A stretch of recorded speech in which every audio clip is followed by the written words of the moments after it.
வணக்கம் தோழி, நலமாக இருக்கீங்களா? நம்ம சேனலில் கர்ப்பம் தொடர்பாக நிறைய பதிவுகள் பார்த்துட்டு வரோம் இல்லையா? இன்றைக்கி நம்ம பார்க்க போகிற பதிவு, ஒரு தோழி கேட்டிருந்தாங்க. உடல் உறவு இருப்பதில் எனக்கும் என் கணவருக்கும் விருப்பமே இல்லாமல் இருக்குது. நாங்கள் லவ் மேரேஜ் தான் பண்ணிக்கிட்டோம். ஆனால் உடல் உறவில் என்னவோ எங்களுக்கு இன்ட்ரெஸ்ட்டே வர மாட்டேங்குது. இதுக்கு இப்போ இந்த மாதிரி இருக்கிறதுனால குழந்தை தரிக்கிறதுல இன்னும் கொஞ்சம் எனக்கு பிரச்சனை வருது. ஆல்ரெடி செக் பண்ணதில் கணவருடைய ஸ்பெர்ம் கவுண்ட் ரொம்ப லோவாக இருக்குதுன்னு சொல்லியிருக்கிறாங்க. இவங்களுக்கு எல்லாமே நார்மலாக இருக்குதுன்னு சொல்லியிருக்காங்க. இருந்தாலுமே உடல் உறவில் 2 பேருக்குமே இன்ட்ரெஸ்ட் இல்லை. இவங்க இப்போ பேபிக்கு ட்ரை பண்ணிகிட்ருக்காங்க. என்ன பண்ணலாம் அப்படின்னு கேட்டிருந்தாங்க. ஸோ அவங்களுக்கான இந்த பதிவு அவங்களுக்கு மட்டும் இல்லை, நிறைய தோழிகள் இந்த மாதிரி என்கிட்ட கேட்டிருக்காங்க. அதாவது உடல் உறவில் எனக்கு இன்ட்ரெஸ்ட்டே வரமாட்டேங்குது. ஓவலேஷன் டைமில் ஹாஸ்பிட்டலில் ஃபாலிகுலர் ஸ்டடி பண்ணும்பொழுது இன்டர்கோர்ஸ் இருக்கணும் அப்படின்னு சொல்லி அனுப்புனாங்கன்னா கூட எனக்கு அது மேலே இன்ட்ரெஸ்ட்டே வரமாட்டேங்குது, ரொம்ப பெயின்ஃபுல்லாக இருக்குது, எனக்கு பிடிக்க மாட்டேங்குது. அந்த மாதிரி நிறைய தோழிகள் கமெண்ட் நான் பார்த்துருக்கேன். இது எல்லாத்துக்குமே காரணம் ஹார்மோன் சம்மந்தப்பட்ட பிரச்சனை தான். ஸோ அதை சரி செஞ்சுட்டு மனநிலையில் கொஞ்சம் மாற்றத்தை நீங்கள் எடுத்துகிட்டு வந்தீங்கன்னா இந்த பிரச்சனையை உங்களால் சுலபமாக கையாள முடியும். இந்த வீடியோவில் நம்ம இதை பற்றி தான் தெளிவாக பார்க்க போகிறோம். எப்படி இந்த விஷயத்தை ஈஸியாக ஹேண்டில் பண்ணி சீக்கிரமே ப்ரெக்னென்சி உண்டாக என்ன பண்ணலாம் அப்படிங்கிறத பற்றி தெளிவாக பார்த்துடலாம். வீடியோ பார்க்குறதுக்கு முன்னாடி இன்னும் நம்ம சேனலை சப்ஸ்கிரைப் பண்ணணும்னா பண்ணிக்கோங்க தோழி. கர்ப்பம் தொடர்பாக இன்னும் நிறைய விஷயங்களை நீங்கள் தெரிஞ்சுக்கலாம். இப்போ நம்ம வீடியோ பார்த்துடலாம். ஒரு பெண்ணுக்கு கர்ப்பம் உண்டாகணும் அப்படின்னா சில ஹார்மோன்ஸை பேஸ் பண்ணி தான் இந்த ப்ரெக்னென்சி ப்ராசஸ் நடக்கும். அதாவது ஒரு பெண்ணுக்கு மாதவிலக்கு ஏற்பட்ட ஓவலேஷன் டே நடக்கிற வரைக்குமே அவங்களுக்கு ஈஸ்ட்ரோஜன் அளவு அதிகமாக இருக்கணும். எல்ஹெச் அளவு ஓரளவுக்கு அதிக அளவில் போகும் பொழுது அப்போ நமக்கு ஓவலேஷனுங்கிறது நடக்கும், கருமுட்டை வெளிப்பாடு நடக்கும். அதுக்கப்புறம் எல்ஹெச் அளவும் குறைஞ்சி ப்ரொஜெஸ்ட்ரான் அளவு கொஞ்சம் கொஞ்சமாக இன்க்ரீஸ் ஆகும்.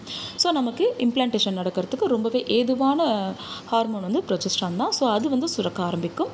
அடுத்த பீரியட் வரைக்குமே உங்களுக்கு ப்ரொஜெஸ்ட்ரான் அளவு அதிகரிச்சுக்கிட்டே இருக்கும். ஸோ இதுதான் ஒரு நார்மல் ப்ராசஸ். இதுக்காக தான் சில சமயத்தில் டாக்டர்ஸ் எஃப்எஸ்ஹெச் ஹார்மோனை கொடுத்து நமக்கு வெளியிலேருந்து கருமுட்டை வளர வைக்கிறதுக்கு ஸ்டிமுலேட் பண்ணுவாங்க. ஆண்களை பொறுத்த வரைக்கும் டெஸ்டோஸ்டிரான் அதிகமாக இருக்கணும். அதே போல் இன்னும் சில ஹார்மோன் சம்மந்தப்படாத சத்துக்களும் ஆண்களுக்கு அதிகமாக இருக்கணும். அந்த மாதிரி இருந்துச்சு அப்படின்னா அவங்களுடைய ஸ்பெர்ம் கவுண்ட் ரொம்பவே நார்மலாக இருக்கும். அதுக்கு எந்த பிரச்சனையுமே இருக்காது, ஈஸியாகவே கர்ப்பம் தரிக்க முடியும். சில சமயத்தில் நம்மளுடைய வாழ்க்கை முறை காரணமாகவோ, ஸ்ட்ரெஸ் காரணமாகவோ, அல்லது நம்ம ஒர்க் பண்ணக்கூடிய அந்த சூழ்நிலை காரணமாகவோ நமக்கு ஸ்பெர்மில் பாதிப்பு ஏற்படலாம். ஸோ இதை எப்படி சரி பண்ணலாம்னு பார்த்தீங்கன்னா, ஃபஸ்ட்டு ஒரு நல்ல மருத்துவர் அணுகி அவங்க கொடுக்கக்கூடிய மெடிசன்ஸ் ரெகுலராக எடுத்துக்கோங்க. அது மட்டும் இல்லாமல் கூடவே நான் சொல்கிற இந்த விஷயங்களையும் ஃபாலோ பண்ணிங்க அப்படின்னா நிச்சயமாக உங்களுக்கு கர்ப்பம் தரிக்கிறதுக்கான வாய்ப்புகள் மட்டும் இல்லாமல் உடல் உறவில் இன்ட்ரெஸ்டே இல்லை அப்படிங்கிற நிலை மாறும். நம்ம இதுக்கு பயன்படுத்த போகிறது முருங்கை மரத்தில் இருந்து கிடைக்கக்கூடிய முருங்கை பூவும் முருங்கை பிசினும் ரொம்ப ரொம்ப பெஸ்ட்டு. முருங்கை பூவை நல்லா ஒரு கைப்பிடி எடுத்துக்கிட்டு, அதாவது ஒரு ஆளுக்கு ஒரு கைப்பிடி, அப்போ நீங்கள் கணவன் மனைவி இருவருமே எடுத்துக்க போகிறீங்க அப்படின்னா 2 கைப்பிடி எடுத்துக்கோங்க. 2 கைப்பிடி முருங்கை பூ எடுத்து நல்ல பசும்பால் உங்கள் வீட்டுக்கு பக்கத்தில் கிடச்சிதுன்னா, நான் பேக்கெட் பால் சொல்லலை, பசும்பால் வீட்டுக்கு பக்கத்தில் கிடச்சிதுன்னா ரொம்ப ரொம்ப நல்லது. பசும்பால் கிடைக்கல அப்படின்னா நார்மல் பேக்கெட் பாலே வாங்கிக்கோங்க, க்ரீம் இல்லாத பாலாக வாங்கிக்கோங்க. அந்த பால் வாங்கி அந்த முருங்கைப்பூவையும் அந்த பாலையும் சேர்த்து நல்லா கொதிக்க வச்சுருங்க. கொதிக்க வச்சு உங்களால் அந்த முருங்கைப்பூவை சேர்த்து சாப்பிட முடியும் அப்படின்னா சாப்பிடலாம். ஏன்னா சிறுங்கசப்பாக இருக்கும். இல்லை அதெல்லாம் சாப்பிட முடியாது அப்படின்னா அதை அப்படியே ஃபில்ட்ரு பண்ணி எடுத்துகிட்டு பனங்கற்கண்டு தான் கண்டிப்பாக சேர்க்கணும். நாட்டு சர்க்கரையோ ஹனியோ அந்த மாதிரிலாம் எதுவும் சேர்க்க வேண்டாம். ஏன்னா பனங்கற்கண்டுக்கு பார்த்திங்கன்னா உடலுக்கு குளிர்ச்சி தன்மையை தரக்கூடியது. இதுதான் உடலில் இருக்கக்கூடிய உஷ்ணத்தை குறைத்து ஆண்களுக்கும் சரி பெண்களுக்கும் சரி இந்த உடல் உறவு சம்மந்தப்பட்ட பிரச்சனையும் சரி செய்து, ஹார்மோன் பிரச்சனையும் சரி செய்து கரு உண்டாகிறதுக்கு ரொம்பவே சப்போர்ட் பண்ணக்கூடியது. இதை கண்டிப்பாக இரவு நேரத்தில் மட்டும்தான் எடுத்துக்கணும். நீங்கள் நைட் டின்னர் முடிச்சுட்டு ஒரு 1/2 அன் ஹவர் கழித்து இந்த மில்க் எடுத்துக்கிட்டு அதுக்கப்புறமா நீங்கள் தூங்க போகலாம். கூடவே செவ்வாழைப்பழம் எடுத்துக்கிறது 2 மடங்கு பலன்களை கொடுக்கும். ஆனால் இந்த பால் ரெகுலராக நீங்கள் எடுத்துக்கும் பொழுது நீங்கள் நினச்சி பார்க்க முடியாத அளவுக்கு வித்தியாசத்தை கண்கூடாக பார்க்க முடியும். இதற்கு கூடவே காலையில் நேரத்தில் நம்ம பாதாம் பிசின் சாப்பிடுவோம் இல்லையா, அதே போல் இந்த முருங்கை பிசினையும் ஊற வைத்து நைட்டே ஊற வச்சிட்டோம் அப்படின்னா காலையில் கொஞ்சம் ஊறி வந்திருக்கும், சாஃப்டாக இருக்கும். ஸோ இதுலேயும் நீங்கள் மில்க் சேர்த்து அதே போல் பனங்கற்கண்டு சேர்த்து காலையில் இதை ஒரு ட்ரிங்காக எடுத்துக்கலாம்.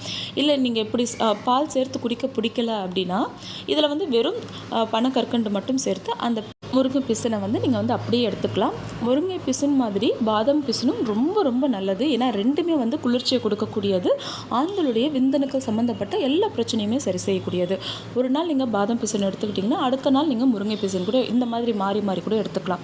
கூடவே நிறைய விதைகள் உள்ள காய்கறிகள் பழங்களை அதிகமாக உங்கள் உணவில் சேர்த்துக்கிறதும், நட்ஸ் மாதிரியான உணவுகளை அதிகமாக எடுத்துக்கிறதும், முக்கியமாக பச்சை வேர்க்கடலை பாதாம் அதிக அளவில் எடுத்துக்கிறது ஸ்பெர்ம் சம்மந்தப்பட்ட எல்லா பிரச்சனையுமே சுலபமாக சரி செய்யறதுக்கு ரொம்பவே சப்போர்ட் பண்ணக்கூடியது. வாரத்துக்கு ஒரு முறை மட்டன் எடுத்துக்கோங்க. அமினோ ஆசிட்ஸ், ஒமேகா 3 ஆசிட்ஸ் அதிகமாக இருக்கக்கூடிய மீன் வகை உணவுகளை அதிகமாக எடுத்துக்கோங்க. செவ்வாழைப்பழமும் சிறந்த பலனை கொடுக்கும். ஸோ இது மட்டும் இல்லாமல் அதிகமாக தண்ணி குடிங்க. பெண்களுக்கு உடல் உறவில் வலி இல்லாமல் இருக்கணும், பிரச்சனை இல்லாமல் இருக்கணும் அப்படின்னா நீங்கள் தண்ணி நிறைய குடிச்சிங்க அப்படின்னா தான் உங்களுக்கு வந்து அந்த சர்விக்கல் மியூக்கஸ் வந்து இன்க்ரீஸ் ஆகும். ஸோ உங்களுக்கு பெயின் இல்லாமல் இருக்கும். இன்டர்கோர்ஸ் இருக்கிறதுல வந்து ஒரு இன்ட்ரெஸ்ட் வந்து உங்களுக்கு வந்து வரும்.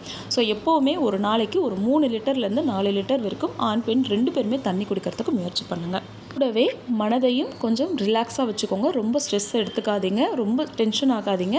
உங்களுடைய டிப்ரெஷனை குறைக்கிறதுக்கு உங்களுக்கு பிடிச்சமான வேலைகளை வந்து செய்கிறதுக்கு ட்ரை பண்ணுங்கள். இந்த வீடியோ உங்களுக்கு பிடிச்சிருக்குன்னு நான் நம்புகிறேன். வீடியோ பிடிச்சிருந்ததுன்னா மறக்காமல் ஒரு லைக் பண்ணுங்கள் தோழி.